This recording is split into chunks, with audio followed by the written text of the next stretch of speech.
అండి యశ్వంత్.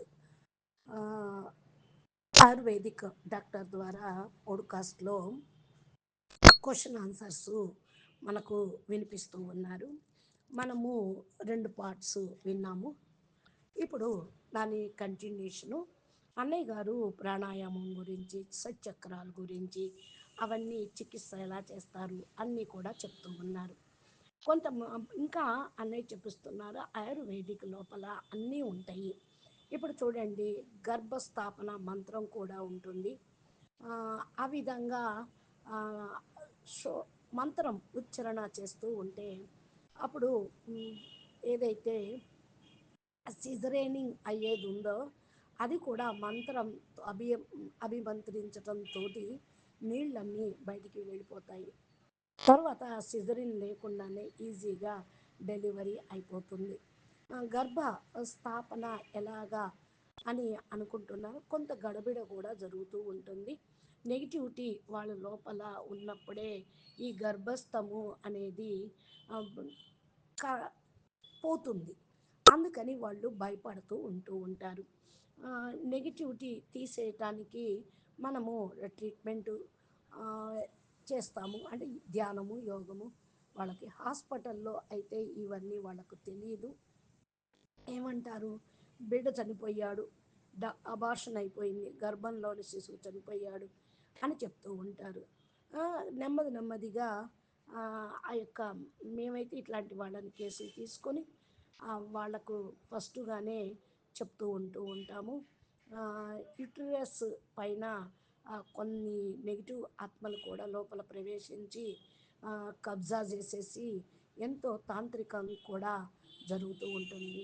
ఇది అర్థం చేసుకోవాలి. యూట్రస్ ఆ, వరకు వెళ్ళకపోయినా ఆ, గ- చెడు స్థానంలో కూడా ఉంటుంది కొంత ప్రభావము. పవిత్రమైన ఆత్మలు అక్కడ వరకు కూడా చేరుకోలేవు. ఆ పవిత్రమైన ఆత్మ లోపల అక్కడ వరకు చేరుకోలేవు. మనము ఆత్మ అక్కడిని పంపిస్తూ ఉంటాము. డిస్ట్రాయ్ కూడా చేసేది కూడా తొలగించేస్తూ ఉంటాము. నెగిటివ్ ఆత్మలు ప్రవేశించి ఆత్మల్ని లోపల గర్భాన్ని కూడా డిస్ట్రాయ్ చేయడానికి ప్రయత్నం చేస్తూ ఉంటారు. అవి కూడా తొలగిపోతాయి మంత్రశక్తితోటి. మరి అప్పుడు గర్భం కూడా నిలిచిపోతుంది. పూర్తిగా బిడ్డ కూడా సురక్షితంగా ఉంటుంది అని చెప్తున్నారు. దీనికి ఈ టైం తర్వాత వాళ్ళు నార్మల్గానే డెలివరీ అయిపోతూ ఉంటారు. నేను బాపూజీ జ్ఞానంలోకి రావటంతో ఇవన్నీ కూడా నేను బంద్ చేశాను. ఆ, నా దగ్గర అయితే 70 రకాల మనుషులు వస్తూ ఉంటారు. ఏ విధంగా వాళ్లకు ఛార్జీ నేను పైసా కూడా తీసుకోను. ఆ, నేషన్ అనేది నేను ఒక నేషన్ షురూ ప్రారంభించాను. ఆ, మ్, ప్రక్షన్ అనేది ఉండదు. ఎందుకంటే డబ్బులు తీసుకోవటం అంటే ఆత్మ కళ్యాణం కాదు. కళ్యాణకారి కార్యక్రమం అన్నప్పుడు ఆ, మనము మంచిగా వాళ్లకు ట్రీట్మెంట్ చేయాలి. పైసలు తీసుకుంటే అది వ్యాపారం అవుతుంది, పవర్ కూడా సమాప్తం అవుతూ ఉంటుంది. ఇవన్నీ కూడా పని చేస్తూ ఉన్నాము. బాల్యంలో నేను చాలామంది యొక్క బ్లెస్సింగ్స్ తీసుకున్నాను. నాకు పేషెంటు మరియు స్ట్రాక్టి, జలోదర్ మొదలైనవన్నీ కూడా చేస్తూ ఉంటాను. ఎప్పుడైతే నా దగ్గరికి వచ్చారో నేను వాళ్ళని చూస్తూ ఉంటా, వాళ్ళ యొక్క పెద్ద ప్రాబ్లం కూడా ఏముందో గమనిస్తూ ఉంటా, ఎలా అవుతుంది అని. పొద్దున్న నుండి సాయంత్రం వరకు నేను ఎంతమంది అయితే పేషెంట్ను చూశానో నైట్లో నేను ఒకసారి అంతా రివైజ్ చేసుకొని ఆల్మైటీ అథారిటీ తోటి నేను చెప్పుకుంటూ ఉంటాను. ఇప్పుడు ఆల్మైటీ అథారిటీ అని తెలిసింది పాపు. నేను అప్పుడు పరంపిత పరమాత్మ పేరుతోటి వాళ్ళని దీవి వాళ్ళకు పవర్ ఇవ్వండి అని ప్రేయర్ చేస్తూ ఉంటాను. ఈ లెక్కతోటి మరి నేను కూడా తెలియదు ఎవరు బాగు చేస్తున్నారో. నేనైతే నిమిత్తంగా ఉంటూ ఉన్నాను. మరి పేషెంట్లని ఆ, పొద్దున 10 దగ్గర నుంచి కూడా చూస్తూ ఉంటాను. ట్రీట్మెంట్ లేకుండా వాళ్ళ లోపల నీరు శాతం కూడా తీసేయగలను. 10 కిలోలు కూడా వాళ్ళు బరువు తగ్గుతూ ఉంటారు. ఫస్ట్ నేను ఎక్కడికైతే వెళుతూ ఉంటానో అక్కడ ఆల్మైటీ అథారిటీ నా తోడుగా ఉంటూ ఉంటారు. నేను వాళ్ళ చెయ్యి చూస్తూ ఉంటాను. మంచిగా 40 సంవత్సరాల ప్రాక్టీసు నాకు ఉన్నది. 40 సంవత్సరాల ప్రాక్టీస్‌లో కొత్త పేషెంట్‌లను చూశాను. అనేక రకరకాల పేషెంట్‌లను చూశాను. నేను ఆహ్, ఏ విధంగా ఆహ్, కరెక్ట్ చేయగలనో ఆలోచిస్తూ ఉంటాను. కాబట్టి 8, 10 మీటర్ల డయరాలో ఏదైతే ఉన్నదో అవన్నీ కూడా నేను గమనించగలను. హ్మ్. ఈ విధంగా స్నేక్ బీ మంత్రం, పాముకు కూడా మంత్రం ఉంటుంది. చుట్టుపక్కల ఎక్కడైతే ఉన్నాయో వాటిని కూడా గమనించగలను. ఆ యొక్క పగబట్టినవి ఉంటాయి కదా! వాటిని కూడా నేను తొలగిస్తూ ఉంటాను. కుక్క కాటుకి మంత్రము ఉన్నది. మరి ఈ మంత్రాలు చదవటంతోటి ట్రీట్మెంట్ కూడా చక్కగా అయిపోతూ ఉంటుంది. ఆయుర్వేదిక్‌లో మీరు ఎలాగా వీటిని తీయగలరు అని అడుగుతున్నారు అనంతుభాయ్. ఇవన్నీ కూడా ఆయుర్వేదిక్‌లో చాలా గొప్ప శాస్త్రము. అధ్యయనం చెయ్యాలి. చాలా సంవత్సరాల సాధన ఉండాలి. ఆహ్, ట్రైబల్ ఏరియా లోపల అయితే పాత శాస్త్రాలు నడుస్తూ ఉండేవి ఆ సమయంలో. నేను ఈరోజు కూడా వాటిని ఉపయోగిస్తూ ఉన్నా. తంత్ర రూపంలో కూడా ఉంటూ ఉంటే పవరు ఉంటుంది. ఏ విధంగా సుదర్శన చక్రం అనేది ఉంటుందో పినాకస్త్ర్ అదే విధంగా ఈనాడు కూడా ఉన్నాయి. వాటిని యూజ్ చెయ్యొచ్చు. కానీ ఇది ఎవరికీ తెలియదు అంటూ ఉన్నారు అన్నయ్య గారు. అందరికీ తెలియటం అనేది వచ్చేది కాదు. పాజిటివిటీ తక్కువైపోతుంటే అనుకోండి ఇవి సరి కావటం కష్టము. అందుకని హార్ట్ అటాక్స్ చూడండి ఎందుకు వస్తూ ఉన్నాయి. జనరలీ ప్రజలు హార్ట్ అటాకు అనేది నెగిటివిటీకి వద్ద ఉంటుంది. నెగిటివిటీ అక్కడ వెళ్ళిపోతూ ఉంది, బ్లాక్ చేస్తూ ఉంటారు. అందుకని ఆ గ్రూపు ఒకటి తయారు చేసి డాక్టర్స్ని కన్ఫ్యూజ్ చేసేస్తూ ఉంటారు. ఎక్స్రే తీశారు కానీ దాంట్లో ఏం కనపడదు. పేషెంట్ యొక్క ఆ, బాధ ఆ, చూస్తారు. పేషెంట్ను నేను 100% పరిశీలన చేస్తూ ఉంటాను. ఎక్స్రే పాత రోజుల్లో అయితే లేదు కదా! 90% ఎక్స్రే తీసినా కూడా మరి తెలియదు. నేనైతే టీవీ ఒక్కోసారి ఇవన్నీ కూడా చెప్తూ వింటూ ఉంటాను. ఇంకా అంటున్నారు నాకు ఒక ఉపాయం ఉన్నది. శివుడు యొక్క మందిరానికి వెళ్ళండి.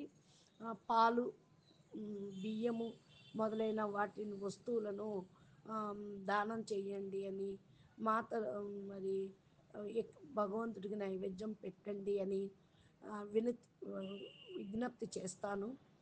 పూర్తిగా బోన్ టీబీ కూడా తొలగిపోయింది. ఈ ట్రీట్మెంట్ కూడా నేను చేశాను. అంటే నెగిటివిటీ ఆయుర్వేదంలో ప్రతి ఒక్క దాన్ని పరిశీలన చేస్తూ ఉంటుంది. ఆయుర్వేదిక్ లోపల ఇంకా ఏముంటుంది అని అడుగుతున్నారు అనంతభాయ్. ప్రకృతి టెంపర్మెంట్ ఏ విధైతే ఉందో టెంపరీ పూర్తిగా నెగిటివ్గా అయిపోయింది. చలికాలం, వర్షాకాలం ఎలా ఉంటుందో అంటే కఫ ప్రకృతి ఉంటుంది, సర్ది రక్త ప్రకృతి ఉంటుంది, వాత ప్రకృతి ఉంటుంది, మిక్స్ ప్రకృతి ఉంటుంది. ఇలా ప్రకృతిని చూసి ట్రీట్మెంట్ చేయటం అనేది జరుగుతుంది. అంటే ఋతువుల అనుసారంగా ఈ రోగాలు కూడా వస్తూ ఉంటాయి. ఎంతెంతగా ప్రకృతి సతోప్రధానంగా ఉంటుందో అంతంతగా మనము బ్యాలెన్స్ అనేది చేసుకుంటూ ఉండాలి. బాడీ లోపల ఆ, ఏదైతే డిటాక్స్ ఏవైతే మందుల యొక్క ప్రభావము ఉంటుందో వాటిని అన్నిటిని తొలగించాలి. ఈ రోజుల్లో అయితే ఫ్రీ రాడికల్స్ పెరిగిపోయినాయి. వాటి ద్వారా ఏవో అని చేద్దామంటారు. కానీ ఆహార వ్యవహారంలో ఇంజెక్షన్స్ ద్వారా కూడా ఎన్నో రకాలుగా ఫర్టిలైజర్స్ని ఎరువుల ద్వారా పండిస్తూ ఉన్నారు, దానికి ఎక్కిస్తూ ఉన్నారు. దాని ద్వారా కూడా రోగాలు వస్తూ ఉన్నాయి. అదొక కారణమే. సెల్స్ లోపల గడబిడ అవుతూ ఉంటుంది. ఈ ఫర్టిలైజర్స్ ఎరువుల ద్వారా పూర్తిగా రోగగ్రస్తం అవుతూ ఉన్నారు. దీనికి సహజంగానే మందు కూడా ఏంటి అంటే సెల్స్ను ఫ్రీ చేయటము. ఈ సెల్ ఫ్రీ ఎలా అవుతుంది అంటే ఆహార వ్యవహారాల మార్పు వల్ల. రోగం కథం చెయ్యాలి అంటే సెల్స్ని క్యూర్ చేయాలి. ఇప్పుడు సెల్స్ ఉన్నాయనుకోండి, వాటిని టిష్యూని పెంచాలి. టిష్యూ తోటి ఆర్గన్లు తయారు చేయటం, ఆర్గన్ నుండి సిస్టమ్ తయారవుతూ ఉంటుంది. ఈ యొక్క రిపేరింగ్ కూడా చేయటం ద్వారా కూడా రోగాలు ఖతమవుతూ ఉంటాయి. సెల్స్ని హెల్దీగా ఉంచుకోవడం కోసం ఏం చేయాల్సి వస్తుంది అని అడుగుతూ ఉన్నారు అనంత్ భాయ్. ఇప్పుడు హెల్దీగా ఉంచడం కోసం మనం ఆ, పోషక తత్వాలు కావాలి, న్యూట్రిషన్స్ తీసుకోవాలి. మల్ చాలామంది న్యూట్రిషన్ అంటూ మల్టీవిటమిన్ టాబ్లెట్స్ వేసుకుంటూ ఉంటారు. అవి కూడా మేము తయారు చేసి ఇవ్వగలము. ఎంత పర్సంటేజ్ ఇవ్వాలో కూడా తెలుసు. నీళ్లు కూడా తయారు చేసి ఇస్తూ ఉంటాము. ముఖ్యమైన విషయము నీళ్లు. నీళ్లు బాగా తాగాలి. ఆ, అప్పుడు ఆరోగ్యం బాగుంటుంది, లేకపోతే ఆరోగ్యం ఖరాబ్ అవుతుంది. మూడు మెయిన్ వస్తువులు. ఆక్సిజను మనకు చక్కగా మందుగా అవుతుంది. కానీ డిఎస్సిపి వచ్చిన తర్వాత మనము ఆ, చాలా అనేక చక్కర్లోకి పడిపోతూ ఉన్నాము. చాలా బాధ కలుగుతూ ఉంది. మీరు చూడండి, మెడిసిన్ తప్పకుండా ఆ, ఇవ్వటం జరుగుతుంది. కానీ ఇప్పుడు చూడండి, ఏదైనా సరే పీపల్కి పత్తే అంటే రావి ఆకు తీసుకోవటం ద్వారా మంచి ఆక్సిజన్ వస్తుంది. 24 అవర్స్ ఆక్సిజన్ ఇచ్చేది రావి చెట్టు.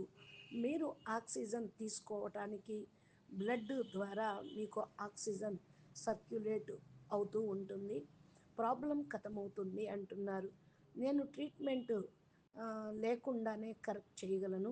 90% చిన్న చిన్న ఉపాయాలతోటి ఈ ప్రాబ్లం ఖతమవుతుంది.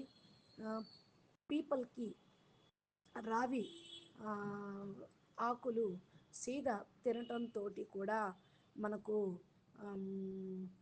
డైరెక్ట్గా నవిలి తీసుకోవచ్చు. యాక్ట్ తొలగిపోతూ ఉంటుంది అప్పుడు. ఇలాగా ఎన్నో ఉపాయాలు ఉంటాయి. రావి ఆకులు తినటం కాదు, రావి ఆకులు మీడియం సైజువి తీసుకొని హార్డ్గా ఉంటే కుదరదు, కొంచెం సాఫ్ట్గా ఉండాలి. లేతగా ఉండకూడదు, మరీ హార్డ్గా ఉండకూడదు. మంచిగా మీడియంగా ఉన్న సైజుని తీసుకొని మీరు నవిలి తిన్నట్లయితే టాక్సిన్స్ ఏవైతే ఉన్నాయో తొలగిపోతాయి. పొద్దున్నే 2 ఆకులు మీరు తీసుకున్నట్లయితే ఆక్సిజన్ లాగా పనిచేస్తూ ఉంటుంది. ఒకవేళ మీరు బైల్ చేస్తూ ఉన్నట్లయితే బాయిల్ చేసుకొని తీసుకోవచ్చా అని అడిగితే షర్బత్ కూడా తయారు చేసుకొని తీసుకోవచ్చు, బాయిల్ చేసి కూడా తీసుకోవచ్చు. కానీ ఎండాకాలంలో అయితే అది షర్బత్ రూపంలో తీసుకోండి. వేడి వల్ల బాయిల్ చేయటం మంచిది. ఎండాకాలంలో ఉమ్, రావి ఆకు మీ లివర్ని కూడా, కిడ్నీని, ఇద్దరిని, రెండిటికి యొక్క ఆ, లోపల ఏవైతే టాక్సిన్స్ ఉన్నాయో అవి కూడా క్లియర్ చేస్తాయి. ఈ టాక్సిన్స్ సరిగ్గా క్లియర్ అయిపోతే మనము కిడ్నీని పూర్తిగా క్లియర్ చేసుకోవచ్చు. వ్యక్తి డయాలసిస్ దాకా వెళ్ళినటువంటి కిడ్నీలో కూడా మనం కిడ్నీలను కూడా బాగు చేయవచ్చు. డయాలసిస్ వాళ్ళు కూడా పూర్తిగా బాగుపడతారు అని అంటూ ఉన్నారు అన్నయ్య. మళ్ళా కెనులా మొదలైనటువంటివి కూడా బయట పడిపోతూ ఉంటాయి. అవసరం లేదు. డాక్టర్లు అయితే తెలిసి కూడా ఈ రోగము ఇది అని చెప్పరు. హలోపతిలో అంటే ఏంటి అంటే అదొక సైతాన్ అనే చెప్పాలి. సైతాన్ చికిత్స పద్ధతి అని చెప్తూ ఉంటారు. దాని లోపల నుంచే ఇది పుట్టింది. ఎవరిని కూడా బాగుపడనివ్వదు, కథం చేస్తూనే ఉంటుంది అందరినీ. కాబట్టి మనము మెడిసిన్ తీసుకోవటం అంటే అలోపతిక్ అని కాదు, యాంటీబయోటిక్స్ ఎక్కువగా ఉపయోగిస్తూ ఉంటారు. ఈ యాంటీబయోటిక్ సిస్టమ్ అనేది మందు ని ఏం చేస్తుంది? డాక్టర్స్ అలోపతి యాంటీబయోటిక్ ఇవ్వటంతో డయాగ్నోసిస్లోకి వెళ్ళిపోతారు. ట్రీట్మెంట్ అలా తయారైంది ఈ రోజుల్లో. ఆ, రెండు మీరు పెయిన్ కిల్లర్స్ ఇస్తూ ఉంటారు వాళ్ళకి, అదే యాంటీబయోటిక్ ఇస్తూ ఉంటారు. సీదా సీదా అది కిడ్నీల మీద డ్యామేజ్ చేస్తూ ఉంటుంది. కిడ్నీ డ్యామేజ్ అవ్వటము, అదే పని చేయకుండా కూడా పోతూ ఉంటుంది, ఎంత ప్రాబ్లం వస్తుంది అప్పుడు అంటూ ఉన్నారు అన్నయ్య గారు. మీరు బాడీ లోపల రెండే రెండు వస్తువులు ఉంటే, ఒకటి లివరు, ఒకటికి రెండోది కిడ్నీ. ఈ రెండింటినీ హెల్తీగా ఉంచుకోవాలి, అప్పుడు ఏ రోగాలు రానే రావు. 90% రోగాలు లివర్ వల్లే వస్తూ ఉంటాయి. లివర్ కరెక్ట్ చేసుకోవాలి, డైజెస్ట్ సిస్టమ్ని బాగు చేసుకోవాలి. ఇది గనక గడబిడ అయితే పూర్తిగా వ్యవస్థ, డైజెస్టివ్ సిస్టమ్ గడబిడ అయింది అంటే సర్కులేటరీ సిస్టము మొత్తం గడబిడ అయిపోతూ ఉంటుంది. మీరు అప్డేట్ కావాలి.